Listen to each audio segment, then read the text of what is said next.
Buenas tardes, me encuentro con el maestro Héctor Alberto Popoca Gutiérrez, distinguido docente de la Escuela Normal Superior del Estado de México, y vamos a realizarle unas preguntas relacionadas a la importancia de la lectura y la escritura en los futuros docentes. Entonces, mi primera pregunta sería, ¿por qué es importante el hábito de la lectura y la escritura en la formación de los futuros docentes? Bueno, es importante por varias razones. La primera, porque la lectura y la escritura nos enfrentan al conocimiento del mundo, pero fundamentalmente en nuestro medio, en nuestra escuela, nos permite el desarrollo de nuestros conocimientos, por un lado, y por el otro, el fortalecimiento de nuestras habilidades para desarrollar nuestra función docente. De tal manera que el maestro, si tiene el hábito de la lectura, pues puede generar discurso didáctico en sus clases y con ello lograr mejores resultados en el proceso de enseñanza-aprendizaje. Por otra parte, escribir es muy importante para los maestros, porque es una forma de cómo puede, a partir de la lectura y a partir del estudio del mundo en que vive y el mundo en el que enseña, pues puede, por un lado, acrecentar sus conocimientos y su cultura para que ya en su función docente pueda desempeñarse con un sentido experto y esto favorezca el desarrollo intelectual de los alumnos.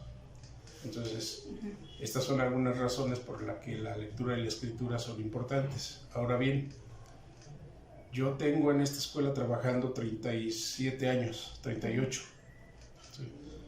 Y durante este periodo he visto con desilusión generarse un proceso o un fenómeno con respecto a la lectura y la escritura muy especial. Este fenómeno consiste en que anteriormente se tenían el hábito de la lectura y se tenía la inquietud en los estudiantes por escribir. Había proyectos muy importantes en los que los alumnos se proponían generar una publicación en la que proyectaban sus ideas, su creatividad, sus inquietudes, sus necesidades intelectuales, etc. Sin embargo, al paso del tiempo, y yo creo que con la llegada y el desarrollo de las nuevas tecnologías, desafortunadamente se ha perdido esa inquietud en los jóvenes estudiantes de magisterio, que no tienen internalizado el hábito de la lectura y que no cuentan ni con el conocimiento ni con el desarrollo de habilidades para producir textos escritos. Esto es lamentable, porque generalmente en nuestra institución estamos formando docentes al margen de esas facultades, que son esenciales, son primordiales para ser un buen maestro. Entonces yo no concibo el hecho de que al término de un programa educativo, después de 8 semestres, nuestros alumnos se egresen sin tener el hábito de la lectura y sin saber redactar. Esta afirmación de que no saben redactar la podemos comprobar a través de los documentos de titulación. Si nosotros pudiéramos analizar los documentos de titulación de una de las generaciones recientes que han egresado, nos podremos dar cuenta que son trabajos deficientes, son trabajos que tienen el atributo de que reflejan precisamente este problema que estoy comentando. Entonces, considero que esta escuela necesita una reforma no tan solo administrativa, sino necesita una reforma en el ámbito académico que haga posible que tanto docentes como estudiantes de magisterio desarrollen o retomen el desarrollo no tan solo del hábito de la lectura, sino de la práctica sistemática de la lectura y del mejoramiento de la comprensión lectora. Y a partir de estas habilidades a las que debemos de tener presente siempre la habilidad para escribir, porque van juntas, ¿sí? Entonces podremos pensar que realmente estamos cubriendo las funciones que debe de tener una institución como la nuestra, formadora de docentes. Mientras dejemos pasar el tiempo y dejemos que egresen más generaciones en estas condiciones lamentables, pues nuestra escuela no está cumpliendo con su misión ni con su visión. ¿Sí? Necesitamos una escuela en la que haga posible que los egresados sean expertos en la docencia, y para hacerlo se requiere estas dos fortalezas fundamentales: que sean buenos lectores con un alto nivel de comprensión y que sean buenos escritores que produzcan textos para ser guía y facilitadora de los alumnos para que hagan lo mismo en las escuelas secundarias.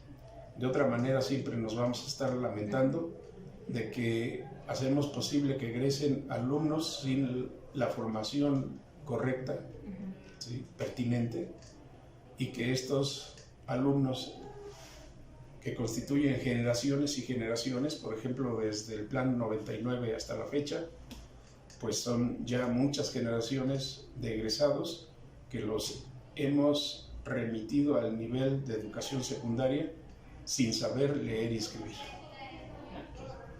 A ver, mi siguiente pregunta es: ¿qué recomendaciones podría aportar para que los estudiantes normalistas adquieran el hábito de la escritura y la lectura? Sí.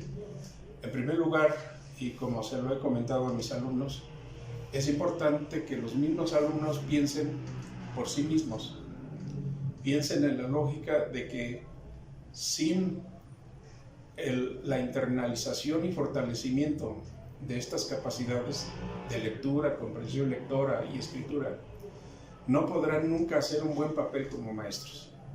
Si los alumnos reconocen esta circunstancia y esta situación real, entonces es el primer paso para solucionar el problema y para abrir el camino a una serie de estrategias que hagan posible que los alumnos, pensando por sí mismos, lleguen a la conclusión de que para ser buenos maestros hay que saber leer, lo cual es muy difícil de lograr.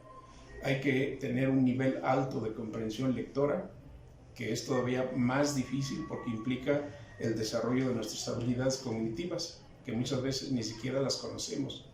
¿Sí? Y que finalmente desarrollen habilidades para escribir, que también es una materia de mucha dificultad, que necesita primero ser reconocido el problema que tenemos de que no sabemos escribir, y segundo, formarnos en esa dirección, que nosotros mismos por nuestra cuenta pensemos que ser buenos maestros, que sepan leer bien, que sepan entender mejor y que sepan escribir, es algo estrictamente de responsabilidad personal de los alumnos, y que lo asuman como una necesidad histórica que les permita en el futuro ser buenos maestros, y esto sin duda les abrirá las puertas al éxito laboral, a tener un buen sueldo que les permita sobrevivir dignamente como maestros al servicio de una causa. ¿Cuál es la causa? No servir a un sistema educativo, sino servir al país y a la patria para que su trabajo dé como resultado la formación de ciudadanos críticos, analíticos, reflexivos, participativos en la resolución de los problemas de su comunidad o de su ciudad. Okay. Entonces prácticamente es como la conciencia, ¿no?, de la importancia. Y ya por último, y para finalizar, sería: ¿qué autores diría que todo estudiante de la ENSEM tiene que leer si quiere ser un buen profesor? Sí, es lamentable que en esta escuela, y específicamente en la licenciatura en enseñanza y aprendizaje del español en la escuela secundaria, con suma dificultad los estudiantes de magisterio no saben referir 2 o 3 nombres de escritores relevantes, ya no de la literatura universal, sino de la literatura mexicana, de la literatura nacional. Entonces, en ese sentido también es muy lamentable la ignorancia que tenemos del conocimiento de la literatura en sus diferentes dimensiones, desde la literatura local, o sea, del municipio, del pueblo donde vivimos, la literatura estatal, correspondiente al Estado de México en este caso, la literatura nacional de nuestro país, la literatura latinoamericana de nuestra región, o la literatura universal.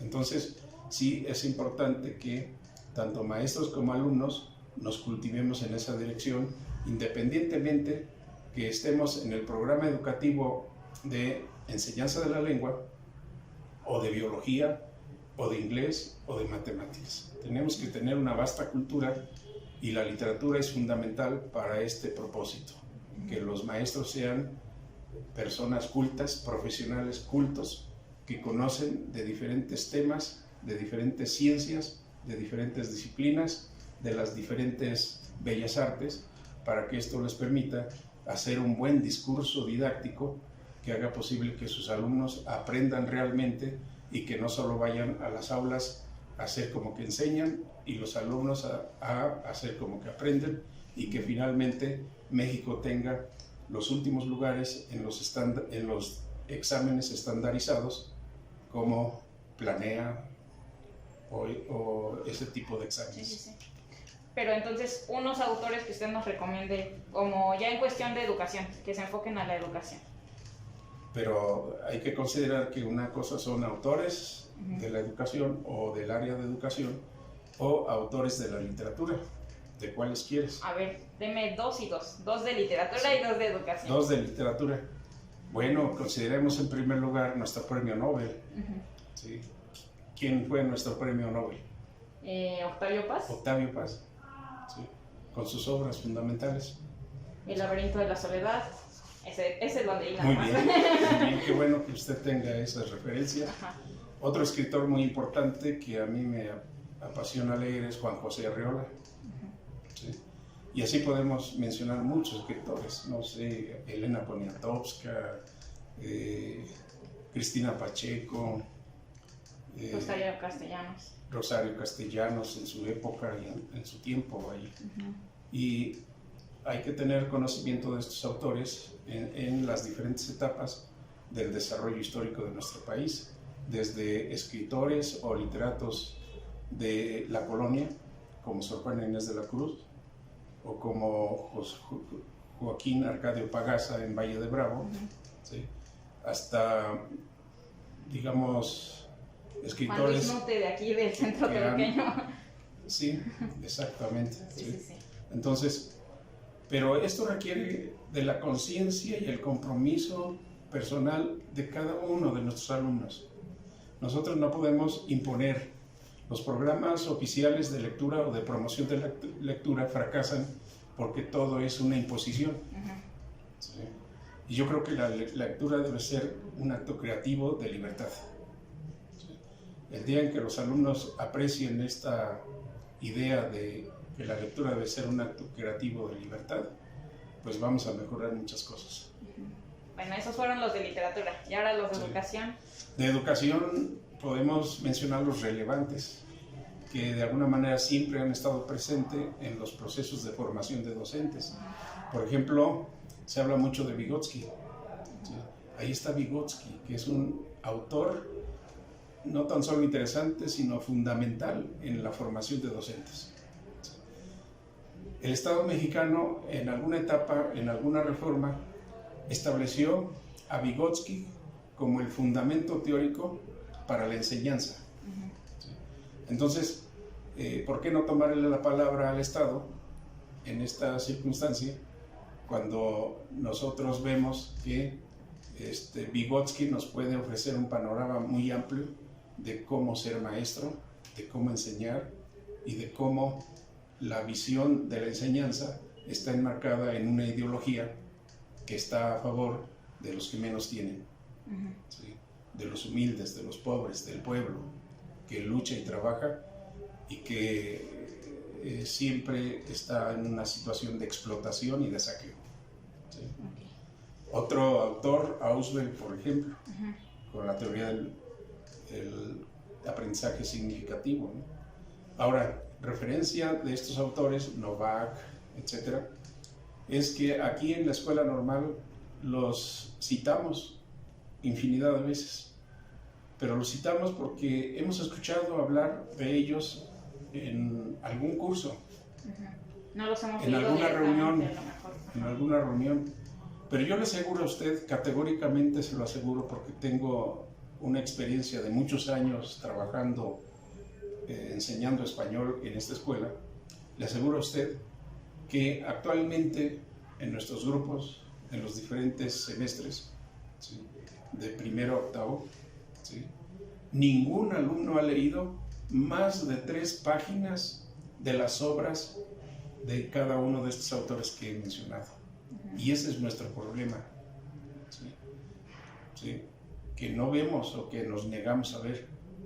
Es importante que los maestros formadores de docentes y los estudiantes de magisterio tomen conciencia de que para prepararse a conciencia hay que leer a estos autores, al menos las obras que tengan afinidad con los diferentes cursos que llevamos. Ok, bueno, pues muchas gracias por su tiempo y por su exposición, fue un agrado. Que estés bien, gracias, muy amable. Muchas gracias.